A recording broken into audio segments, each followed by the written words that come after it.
జీవన్ జీవన్ ఏంది పరిస్థితి మరి మీ ఊర్లో బాగా రాజకీయాలు హాట్ గా నడుతున్నట్టు ఆట అంటే టిఆర్ఎస్ సారీ బిఆర్ఎస్ కాంగ్రెస్ చేసిన పనుల వల్ల ఈ ఆటో కాకపోతే ఇంకేమో గుద్దుకుండా అవుతుంది అంతేనా అంతే బిఆర్ఎస్ వాళ్ళు కాంగ్రెస్ వాళ్ళు చేస్తుంటారు ఇదంతా బిఆర్ఎస్ వాళ్ళు కాంగ్రెస్ వాళ్ళు ఇద్దరు కలిసి ఇప్పుడు కలిసి చేసే వల్ల ఇది మొత్తం ఏమంటే లొల్లిలు పెడుతురు మొత్తం ఊర్లో పబ్లిక్ పైసలు వంచుతురు లొల్లిలు పెడుతురు అట్లా చేసి పెద్ద లొల్లిలు పెడుతురు పైసలు వస్తురా కాంగ్రెస్ వాళ్ళు బిఆర్ఎస్ వాళ్ళు పంచుతురు కాబట్టి వాళ్ళు తాగించండి అక్కడ వాళ్ళు ఇక్కడ మాట్లాడుతురు ఇక్కడ వాళ్ళు అక్కడ మాట్లాడుతురు అక్కడ పైసలు చాలా స్టార్ట్ చేసారు పైసలు స్టార్ట్ చేసారు అన్ని స్టార్ట్ చేసి మెదక్ పార్లమెంట్ ఎవరు గెలిచినట్టున్నారు మెదక్ పార్లమెంట్ బరాబరి రఘునందన్ రావు గారు ఖచ్చితంగా గెలుస్తారు. రఘునందన్ రావు గారు 100% గెలుస్తారు. ఎట్లా 100%? ఎందుకంటే చెప్పాను వెంకటరమణారెడ్డి ఎవరో తెలియదు వెంకటరమణారెడ్డి ఎవరో తెలియదు ఆయన ఒక మాట ఎప్పుడు ఇక్కడ ఆయన కూడా కాదు మనకి తెలిసినంత మటుకి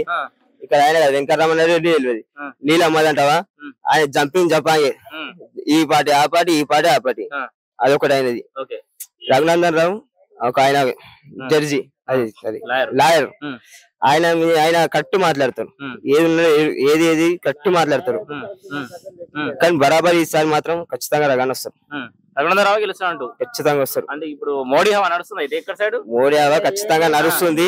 ఇవాళ మోడీ మీటింగ్ ఉంది ఇంచుమించి నావలపల్లిలా ఒక బస్సు సరిపోకపోతే మళ్ళీ డబల్ ఇప్పుడు 2 బస్సులు మళ్ళీ ఎక్స్ట్రా వస్తున్నాయి నావలపల్లికి. అంతేనా? అంతా అభిమానం ఇక్కడ సైడ్ అంతా ఘోరం మోడీ కావాలి మోడీ మోడీ మోడీ అంటారు మొత్తం. అంతేనా? మొత్తం నర్సాపూర్ రా మొత్తం ఇప్పుడు మోడీ కావాలి ఖచ్చితంగా. మోడీ లేకపోతే మళ్ళా కాంగ్రెస్ పాలన వచ్చింది అనుకో అంతకుముందు ఎట్లుండను ఇప్పుడు అట్లనే ఉంటది. ఇప్పుడు అదే మోడీ వచ్చిండు మోడీ వచ్చి ఎన్ని చేసిండంటే మనకు జాతీయ రహదారులు ఈ రోడ్లు మన రైల్వే ఇవన్నీ మోడీ చేసి వాళ్ళు పబ్లిక్ అర్థం చేసుకోవాలి కదా. అది మనం వాళ్ళు చెప్పేందుకు వాళ్ళు అర్థం చేసుకుంటే ఆటోమేటిక్ వాళ్ళంతా వాళ్ళే వచ్చి మనం మళ్ళీ మోడీ ఖచ్చితంగా కావాలంటారు. వాళ్ళు మోడీ చేసిన పనులు వీళ్ళు చూస్తలేరు కదా మనకు. వీళ్ళు చూసినాక వీళ్ళకి తెలుస్తే అర్థం కావాలి. వీళ్ళు ఏమంటే పైసలు ఇవ్వగానే మన ఒక్కడే పాట అన్నట్టు ఉంది ఈడ. కానీ పైసలు లేకుండా నిజాయితీగా పని చేయండి. పైసలు ఇస్తున్నారన్నా మరి బీజేపీ పైసలు వస్తలేరా నీకేం పైసలు? బీజేపీ వాళ్ళు ₹1 వంచూరు లేదు. ఎందుకంటే నిజాయితీ ధర్మం కోసం పనిచేసిండు ఆయన ఒక ఆయన. ఎందుకంటే ప్రేమతోనే ఇస్తారు మోడీకి. మన ఎంపీ ఇరిసెట్టేసి ఇక్కడ మోడీ కోసం వేస్తారు వీళ్ళందరూ ప్రేమతోని. ఎందుకంటే మోడీ వస్తే మళ్ళీ మనకు లాభాలు ఉంటాయి ఊర్లో విలేజ్లకు అన్నిటికీ లాభాలు మోడీ కోసం అని. మనకు పైసలు అనేది తీసుకోలే నిజాయితీగానే నేను నిజాయితీగానే ఉన్నా నిజాయితీగానే పని చేస్తాను. నేను వచ్చి ఫస్ట్ నేను ఆ కోట అక్కడ వచ్చిన సార్ నేను బీజేపీలో ఉన్నా ఖచ్చితంగా నేను ₹1 తీసుకోలేక ఖచ్చితంగా బీజేపీ